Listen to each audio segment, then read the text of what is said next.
Welcome back to AI Brief, episode 42. I'm Amin. And I'm Leah, ready to dive into the latest AI developments. Definitely. We've got a lot to unpack today, from SoftBank's big moves to OpenAI's ambitious projects, and even the EU's foray into open source AI.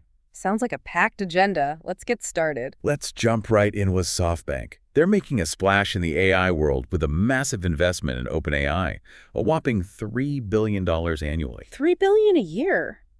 That's a serious commitment. It signals a pretty clear intention to position Japan as a major player in the AI landscape. So it's more than just an investment. It's a strategic play. What else is SoftBank doing to achieve this? Well, they're also launching a joint venture called Cristal Intelligence, which is fascinating. It aims to create customized AI solutions specifically for Japanese businesses. So imagine AI tools tailored to the unique needs of companies in Japan. That's a smart move. Japan's got a strong tech foundation.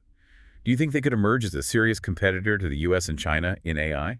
It's definitely a possibility, especially when you consider SoftBank's involvement in the Stargate data center initiative. Right. The massive $500 billion project with OpenAI and Oracle, that's a huge undertaking. It is. It gives them a significant infrastructure advantage, and when you combine that with their investments and focus on custom solutions, it starts to look like they're building a whole AI ecosystem. SoftBank's building an AI empire. It's a bold move that could have ripple effects throughout Asia and beyond. Now let's shift gears and talk about OpenAI's new deep research tool. Sam Altman, OpenAI's CEO, claims it can perform a small percentage of all economically valuable tasks globally. That might sound small at first, but think about the sheer scale of the global economy. Even a tiny fraction represents a seismic shift in value. It's almost impossible to grasp the potential impact. So how are people using this tool? Are there any real-world examples yet? Oh, absolutely. There are already some fascinating applications. One biomedical scientist is using it to generate detailed reports on cancer cases, almost as if written by a specialist doctor. That's incredible. What else? Well, a HubSpot co-founder used it to create an 11,000-word industry report full of unique insights. Those are some powerful examples. Are there any other applications that stand out? Definitely. We're seeing educators create personalized news feeds for students, physicians producing comprehensive literature reviews in minutes, and journalists using it for in-depth analysis. This tool is proving its worth across a variety of fields. It's like we're witnessing the dawn of a productivity revolution. But with this kind of power comes some concerns, right? I've heard about accusations of name stealing from Google, and the cost of access seems pretty steep. Those are valid points. The name-stealing accusations highlight the intense competition in AI development. And yes, the cost is a real barrier for many, which raises questions about accessibility and who truly benefits from these advancements. It's a stark reminder that while the potential of AI is immense, we need to proceed with caution, ensuring responsible development and equitable access. Absolutely. Now, on the topic of OpenAI's future plans, they're not slowing down. They're about to release their next AI agent, rumored to be 10 times more powerful than their current offering. 10 times more powerful. Imagine the possibilities. And there's also talk of a move into hardware. Right. They filed a trademark for AI-powered devices like goggles and even humanoid robots. And they brought Jony Ive on board, the legendary designer behind the iPod and iPhone. It seems OpenAI is aiming to be more than just a software company. They're envisioning a future where their AI interacts with the physical world in entirely new ways. It's a fascinating and potentially disruptive vision. While OpenAI is pushing the boundaries of AI capabilities, another company, Anthropic, is taking a different approach, prioritizing AI safety.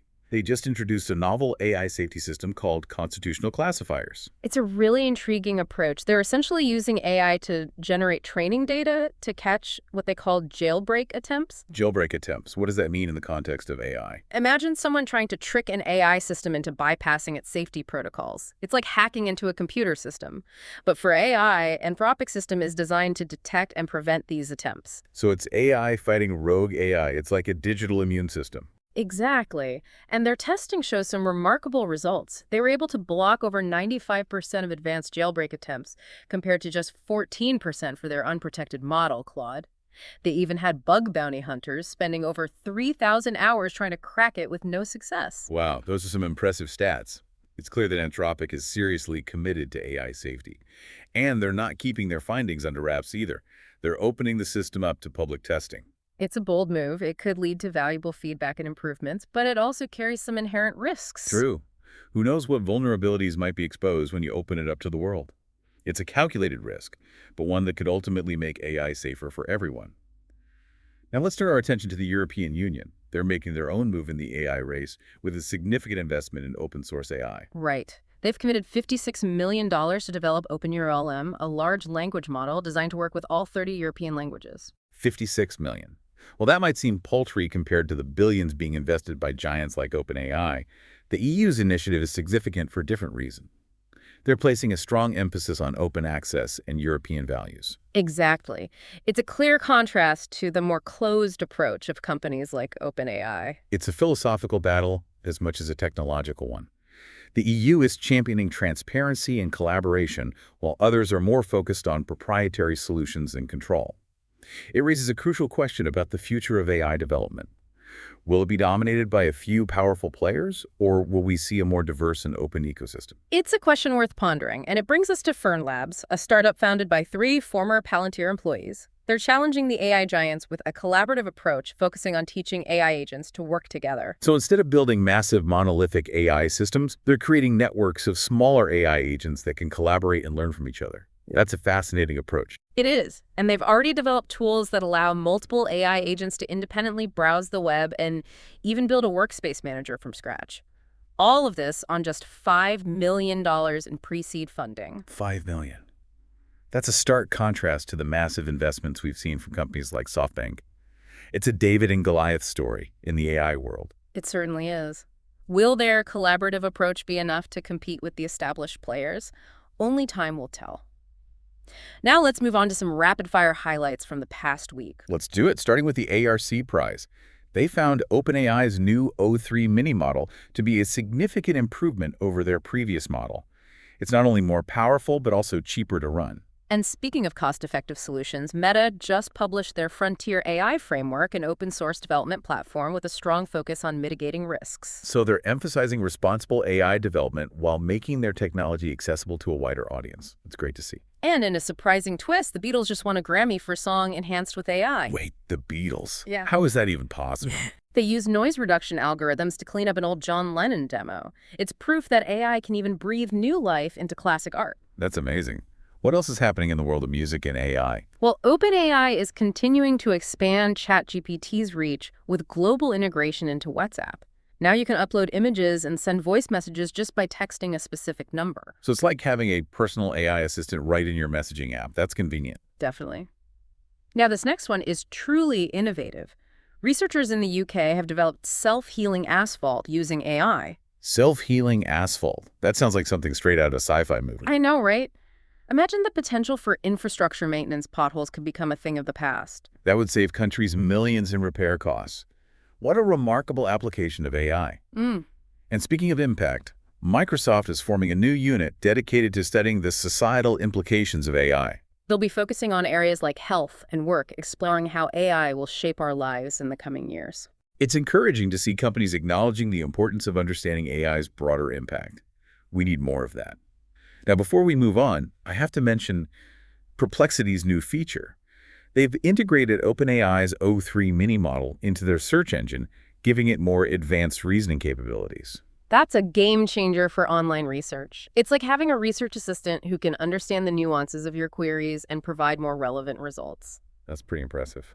And finally, we have the AI safety nonprofit ML Commons and Hugging Face releasing a massive data set of over 1 million hours of audio in 89 different languages. Wow, that's a treasure trove of data for anyone working on voice-based AI applications. It is. It's a valuable resource that could help startups build much more sophisticated voice assistants and other AI-powered tools. It's exciting to see so much collaboration and innovation in the AI space.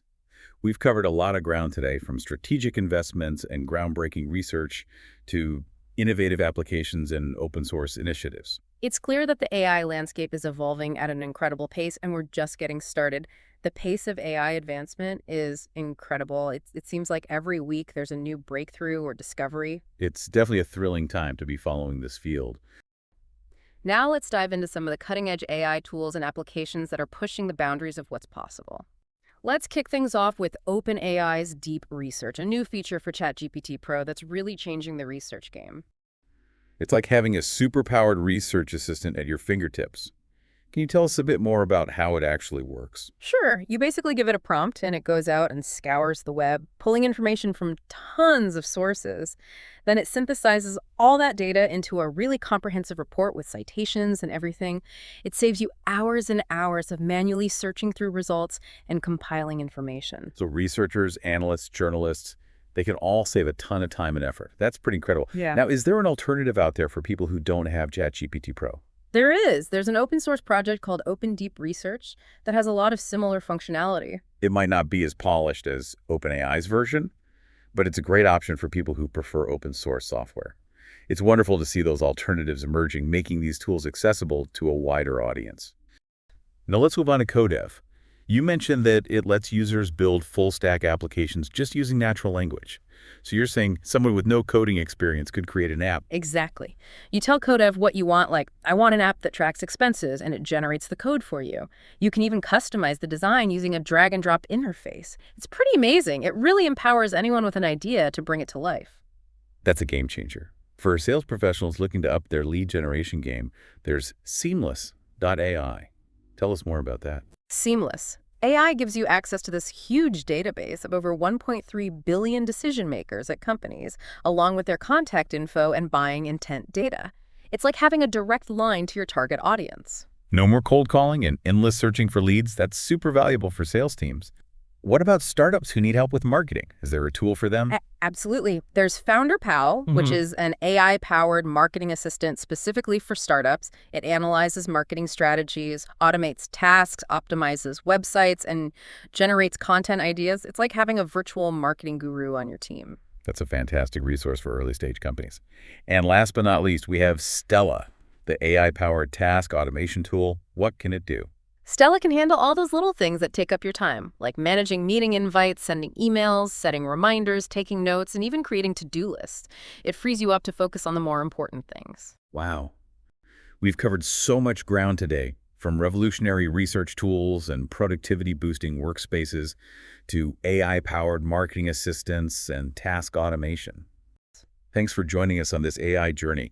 We hope you found it informative and inspiring. Be sure to follow AI Brief for more deep dives into the world of artificial intelligence, and don't forget to share this episode with anyone who's interested in learning more about this incredible technology. Until next time.